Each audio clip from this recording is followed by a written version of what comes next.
Hey, Dave Whitney here. How are you? Hope you're all well. And what are we going to do today? Well, we're going to do some tapping stuff.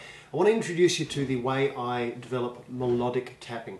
Tapping is a great technique. It's often abused as a way of generating pyrotechnic speed, and unfortunately that's selling it very, very short. It can be used to create great melodies, great cool melodies that just wind through everything you're playing. So how do we do that? I mean, how do we take it from being just an exercise in in speed to being and all the various aspects of it? How do we take it from that to being something melodic? Well, first of all, we turn the gain down so we can hear the notes on the guitar. That is a great place to start with just about all you're playing, in fact. So anyway, what I'm going to do is I'm going to use a very, very simple pattern to give you an idea of how you can take such a simple concept and move it around to make it melodic. Now, I'm going to use the canon piece. Yeah, if you haven't heard canon, I'm welcome to the world, okay? Because you just got here. Everybody's heard canon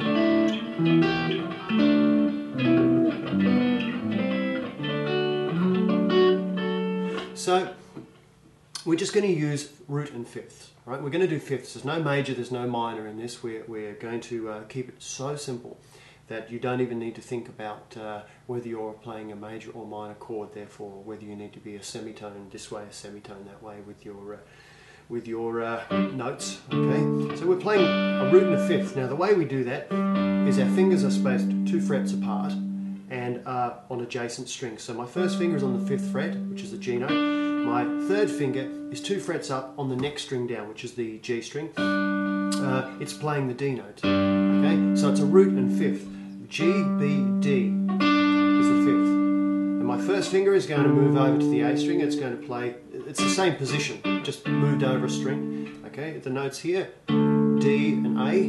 D, F sharp, A. A is the 5th note in the chord of D major. Okay, E and B, which is 7th and 9th fret on the same pair of strings. Move down 1 pair of strings. I'm going to be playing B and F sharp here.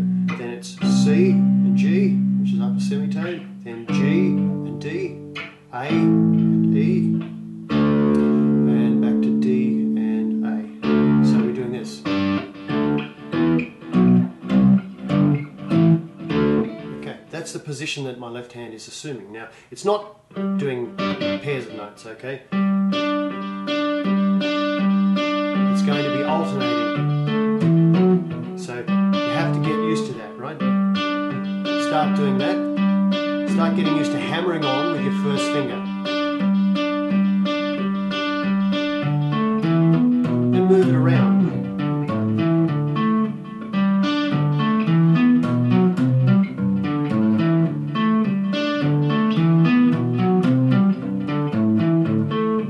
Now, for some people that may be a challenge in itself. Certainly for me right now, it seems to be a challenge. But anyway,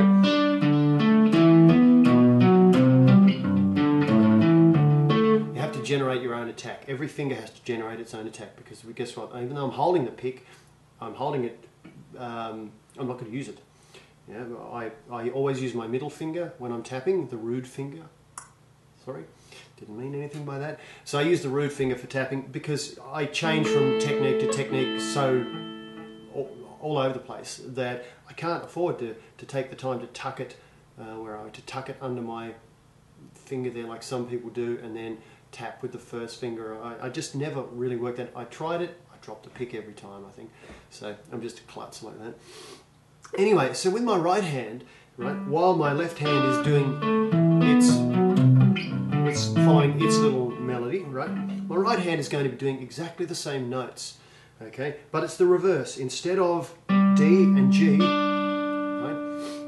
In this particular case, instead of G and D, it's doing D and G.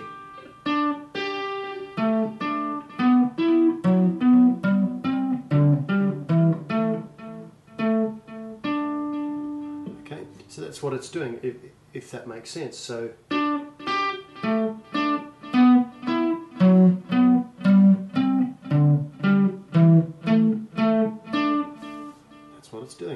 Now the way we put these two together is like this. Okay, so I'll do each string one at a time. I'm doing hammer on the G, tap 12th fret with my root finger on the D, pull it off to the G. Okay, so 1, 2, 3. Now I'm hammering on the D on the G string, and then I'm tapping the G on the 12th string, 12th fret, sorry, the G string, and pulling it back off to the D. Right? So I've got.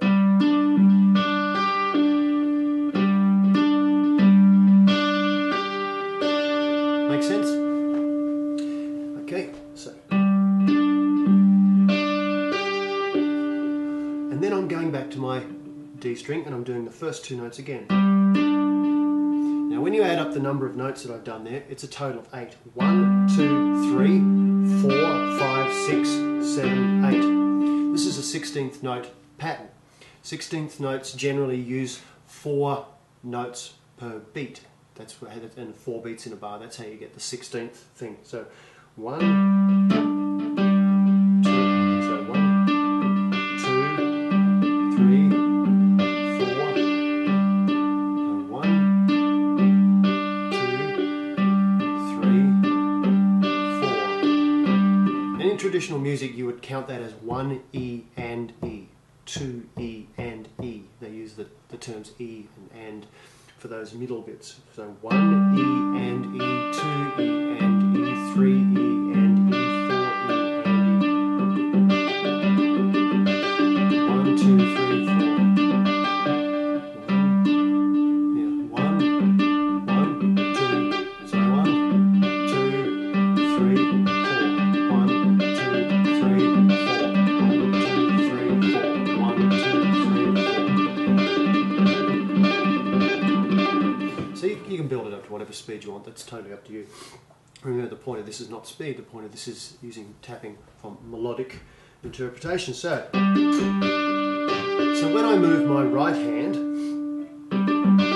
it's going to be in sync with my left hand.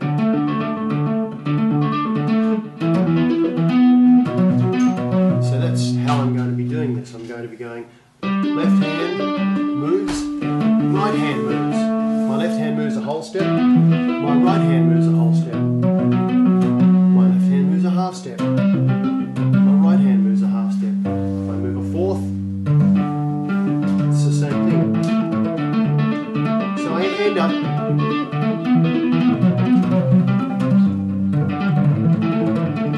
with a pattern. Okay, and you can hear the pattern developing, right?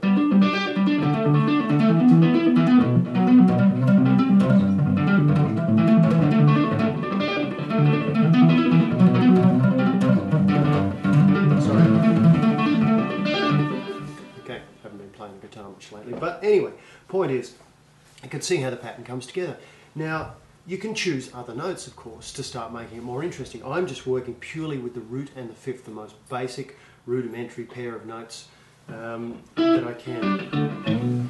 So, you know, for all the power chord lovers out there, you should just be right into that straight away. You should just sink your teeth right into it. So you can make some cool things, but also, of course, you can vary it. I use this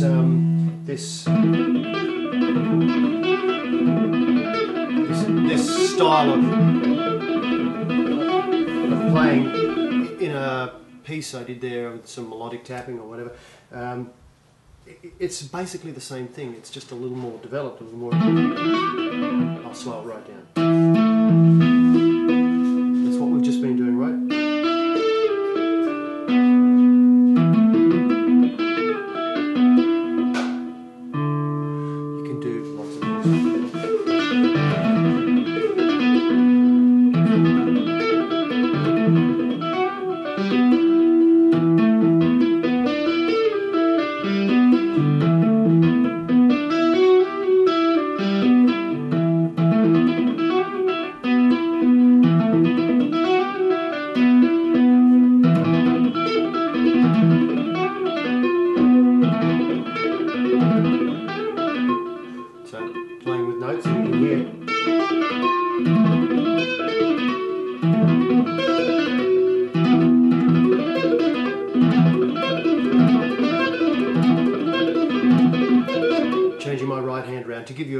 just different bits and pieces that I might do.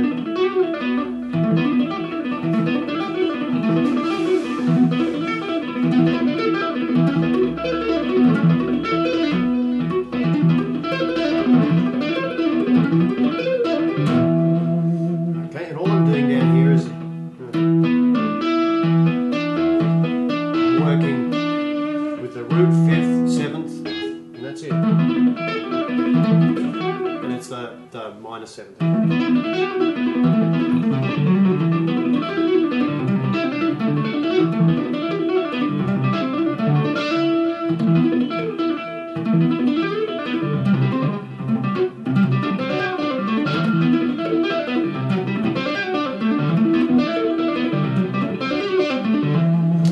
Just to play around with it. It's more melodic, it's more interesting than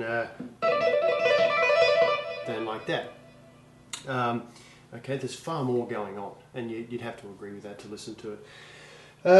Yeah, so see what you can make of that. Do the best you can to take the idea, the concept, the basics, and really make it your own, right? Because it's the ideas are yours to take wherever you want. And that's the idea, isn't it? I give you something to work with. You say, okay, I'm going to, you know, bastardize that a little bit and throw it into my own playing, and it's going to be me. It's not going to be Dave, it's going to be me. So that's the idea. Listen, I hope you enjoy it. Take care. Hope to do some more videos very, very soon.